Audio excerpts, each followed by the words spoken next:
What's going on, guys? It is TJ Storm back with another video. It is time for a quick video where I'm doing a little 2-in-1 here. You know, we got a bit of a 2-in-1. So first I'm going to talk about the Atlanta Falcons, how my team has revamped our defense to make us legit NFC contenders, and I'm going to be diving into my UFC 305 prediction. So let's just jump right into it with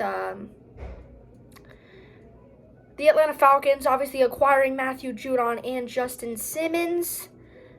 Late news, this is massive for the Falcons as we obviously try to push for a spot in the division because we have a pretty easy division. We should be able to win it this year, and it's going to be done. I feel pretty confident about that, so we just got to, walk and see what's going to happen. But right now, I think the addition of Justin Simmons, Matthew Judon were huge because we needed an edge rusher. We needed a safety. So, we got both of them. And now Jesse Bates and Justin Simmons is the best safety duo in the NFL.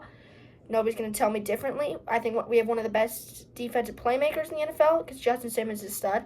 Matthew Judon is a stud. I don't think many teams are going to be getting in our way. Like, the first 9 games of the schedule, probably the most difficult, probably 5-4, maybe 6-3 there. The final 8 are very easy. So I do think we will go 11-6, win the division, get the 3 seed in the NFC, and I think this team could push. Like the complete depth chart of Kirk Cousins, Bijan Robinson. It'll be so here we'll just dive right into the projected depth chart because receiver 1 Drake London, receiver 2 Darnell Mooney, receiver 3 Ray McLeod. Obviously the Rondo Moore news kind of sucked. But then we'll also go with potentially Kadero Haraj or the rookie Casey Washington. Linemen, we've got Matthew Bergeron, Jake Matthews, Drew Dahlman, Chris Lindstrom, and Caleb McGarry. That's a very good offensive line. That's one of the most underrated offensive lines, I think, in the NFL. Honestly, I think it's a really, really good offensive line. I think it's got a lot of potential. Tight end, Kyle Pitts. Tight end 2, Charlie Warner. Quarterback, Kirk Cousins. Backup, Michael Penix. And running backs, Bijan Robinson and Tyler Algier. I don't know who our fullback is, but yeah. Defensive side of the ball, the 3 defensive linemen. Zach Harrison, David Onyemata, Grady Jarrett. Right outside linebacker, Matthew Judon. Left outside linebacker, Lorenzo Carter. Right inside linebacker, Caden Ellis. Left inside linebacker, Troy Anderson. Then I have us going cornerback 1, A.J. Terrell. Cornerback 2, Mike Hughes or Clark Phillips. Free safety, Justin Simmons. Free safety, Jesse Bates. Strong safety, Justin Simmons. And last but not least, the star, D. Alford. That's the Falcons. I think we could be very good. So, yeah, that's a quick preview on Atlanta.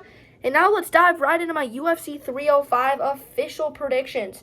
Live UFC 305 goes down tonight. The main card starting at 10 o'clock Eastern Time. Live from Perth, Western Australia at Rack Arena. Boy, do we got a solid card. And, I just really want to talk for just hours about Dricus Du Plessis and Israel Adesanya. What a fight. Just what a fight. I'll jump into it when I do. But Li Jingliang and Carlos Prates, they open the main card in the middleweight division. Carlos Prates is going to get this one. Round 1 knockout. I think he's way faster, way quicker. I think he's actually really good. Tai Tuivasa and Jairzinho Rozenstruik get it in match 4. A top battle of 10 and 12 ranked heavyweights. Jairzinho Rozenstruik is stud. Tai Tuivasa has fallen off, hasn't won in the last 4 fights. Jairzinho Rozenstruik by knockout in the 3rd round. Featured bout, Matej Gamrot versus Dan Hooker. Number 5 and number 11 in the lightweight division. I've got Matej Gamrot winning a split decision. I think Dan Hooker hangs, and I think this is a great fight. And then lastly, co-main event, number 4 ranked flyweight, Kai Kara France, number 7 ranked flyweight, Steve Erceg. I've got Steve Erceg by submission in the 2nd round. I think his grappling is really good. I don't think Kai Kara France is good enough grappling. And now, we move to the main event. 5 rounds for the UFC Undisputed Middleweight Championship of the World. The current middleweight champion, Dricus Du Plessis, and number 2 ranked contender and future Hall of Famer middleweight GOAT, Israel, the Last Stylebender Adesanya. What a fight. Dana cooked. We just got a UFC 307 card. I'll probably post that video tomorrow, but Dana cooked. What a main event, guys. Let's go over everything that has happened in the last year to lead up to this fight. UFC 290, International Fight Week 2023, July 8th at T-Mobile Arena. Dricus du Plessis KOs Robert Whittaker in the second round to propel him to the number 2 ranked middleweight in the nation. Israel Adesanya sitting there cage wide. He faces Dricus. They face off in the cage. That's what to be said. So, Israel Adesanya is dead set on defending his title at UFC 293 in Sydney against Dricus. Dricus is ready. Dricus decides he's not going to fight, can't make the 9-week turnaround as he injured. He just can't make the turnaround. So Israel Adesanya, Sean Strickland steps in. And I think Israel Adesanya lost. Sean Strickland pulled one of the biggest upsets in UFC history with a unanimous decision win. Hear me out. Israel Adesanya had 5 title defenses in 16 months. He was worn out.